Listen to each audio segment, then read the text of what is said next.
chaque région a ses produits. Donc le couscous, comme le dit toujours, moi je l'ai dit toujours, se mange à toutes les sauces. C'est l'avantage du couscous, c'est important.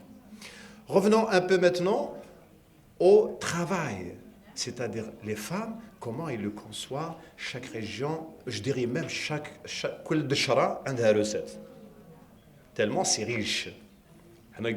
J'ai découvert dernièrement واحد الكسكس يقولوا له فتلة النمل. C'est quelque chose de merveilleux. Vous voyez un peu comment les appellations, mais c'est des appellations IG, identification géographique locale. Il se pourrait qu'on a plusieurs recettes qui se ressemblent, mais les appellations se diffèrent, c'est-à-dire elles diffèrent.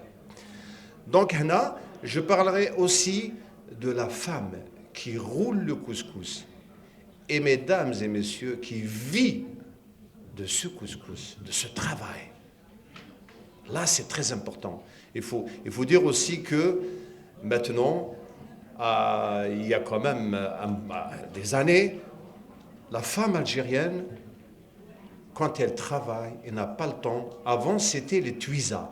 Maintenant, elle va chez une femme qui est professionnelle dans la matière. Elle lui demande de lui rouler quelques kilos de couscous, ne serait-ce que pour un événement ou pour l'aoula, l'année, etc. Hada, c'est un effort, c'est un savoir-faire qui est préservé par ces femmes. Il faut les applaudir, mesdames et messieurs, ces femmes. C'est la femme rurale. C'est la femme qui a su garder ce travail, un savoir-faire qui est transmis de mère en fille.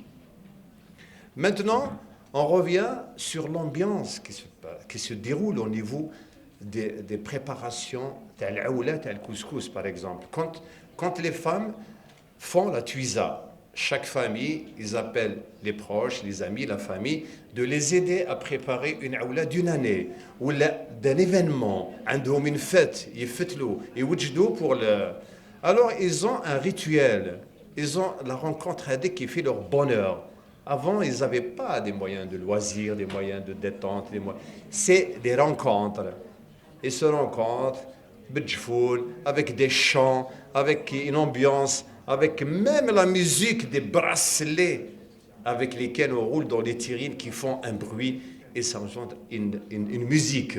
Et les femmes sont heureuses et sont contentes. Donc là, ça rentre dans l'aspect social, l'aspect de communication, l'aspect de rencontre, de partage et d'entraide entre eux. Donc les femmes, regardez comment elles s'organisent pour faire tout ça. On a vu des vidéos, on a vu des images, on a vu plein de choses quand on voit les femmes se donner cette occasion parce qu'elle est devenue une tradition. Vous voyez un peu les gens comment elles... Donc, maintenant, je reviens à l'aspect un peu économique. Bien sûr, M. Sdeki va vraiment parler de l'économie, mais là, c'est typiquement, parce que l'aspect du couscous maintenant, la tendance, l'impact du couscous, il est artisanal et industriel. Il faut savoir, mesdames et messieurs, que le pays qui produit le plus de couscous au monde, c'est l'Algérie. Il produit plus de couscous en quantité et en variété. Ça, il faut le noter. Donc là, l'aspect économique, donc, quand je reviens, je dis les femmes, il y a des femmes qui travaillent, il y a des coopératives. Moi, je suis impliqué directement dans ce domaine, je sais comment ça se passe, je sais comment on crée de la richesse et on crée de l'emploi, on crée vraiment, et la transmission du savoir-faire. Maintenant, vous savez, il y a des endroits, il y a des endroits en Algérie, c'est-à-dire en période d'été, en période des vacances, les jeunes filles aillent dans des coopératives pour apprendre à rouler le couscous. Vous voyez un peu? C'est pour dire que ما ندخلوش في هذيك اللي تزوج بنتها تقول لها يا بنتي لازم تعرفي تفتلي الكسكس.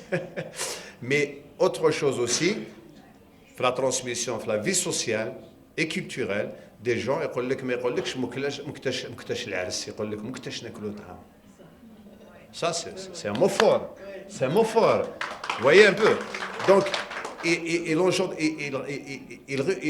gens ils communiquent avec le couscous. Il devient un moyen de communication. Donc, on passe dans un village où là, on commence à sentir l'odeur des couscous. Là, il y a quelque chose, il y a un événement.